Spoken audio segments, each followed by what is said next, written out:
한국어 능력 시험 토픽 2023년 기준 4년간 해외 부정행위 7배 폭증. 원스트라이크 아웃제 도입해야.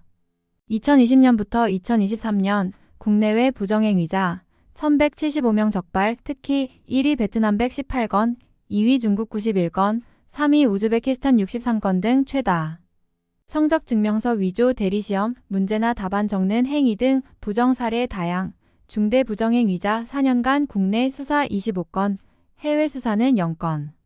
정으로 위헌 원스트라이크 아웃 제도 도입으로 부정행위에 대한 경각심 높이고 한국어 능력 시험 공신력 확보해야.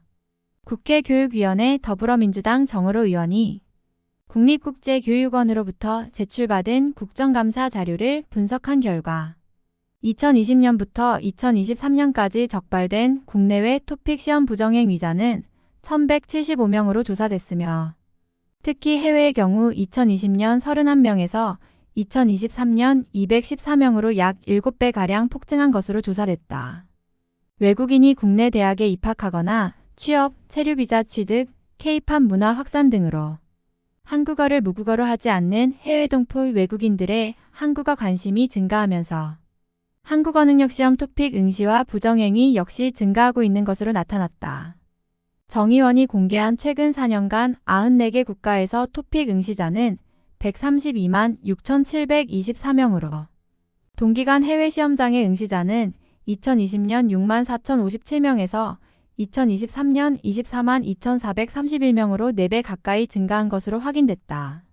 최근 4년간 토픽 부정행위 처분별 현황을 살펴보면 부정행위로 적발된 1,175명 중 774명은 당해 시험 무효 처분을 받았고 301명은 2년간 응시 제한, 100명은 4년간 응시 제한 조치를 받았다. 그리고 해외의 경우 당해 시험 무효자 223명, 2년간 응시 제한자 70명, 4년간 응시 제한자 53명이 적발됐다. 특히 부정행위가 많이 적발된 국가로는 베트남 118건, 중국 91건, 우즈베키스탄 63건 등으로 조사됐다.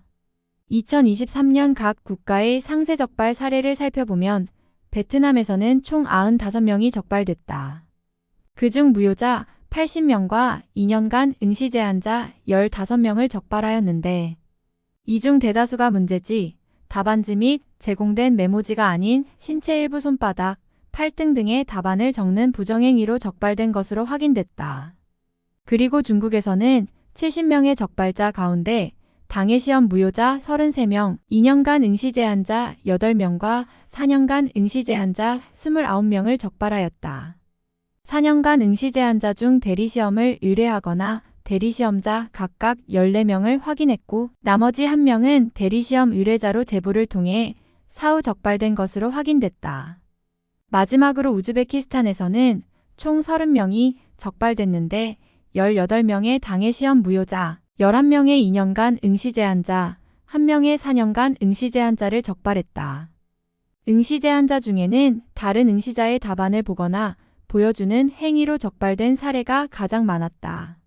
국립국제교육원은 부정행위 심의위원회를 통해 국내 토픽 부정행위자 중 중대 부정행위자 2년간 응시 제한자 중 공정성 등을 훼손한 자에 대해 수사 의뢰를 진행했고 그 결과 국내에서만 최근 4년간 25명의 부정행위자에 대해 형사 고발한 것으로 확인됐지만 해외 현지에서의 수사는 전무한 것으로 나타났다. 이에 대해 국립국제교육원은 해외 부정행위자의 경우 현지 시행기관에서 주재국 수사기관에 수사 의뢰했지만 현지 국가에서의 범죄 성립 요건을 충족하지 않아 수사가 진행되지 못한다고 밝혔다. 이에 정의로 의원은 K-팝, 한류 등의 유행으로 한국어 인기가 늘고 있는 만큼 해외에서 한국어 능력 시험에 대한 수요와 부정행위가 급증하고 있다며 부정행위가 적발될 경우 즉시 시험 자격을 박탈하고 재응시를 금지하는 원스트라이크 아웃 제도를 도입해야 한다고 강조했다. 이어 정 의원은 이를 통해 부정행위에 대한 경각심을 높이고 한국어 능력 시험의 공신력과 국제적 통용성을 확보할 수 있을 것이라고 말했다.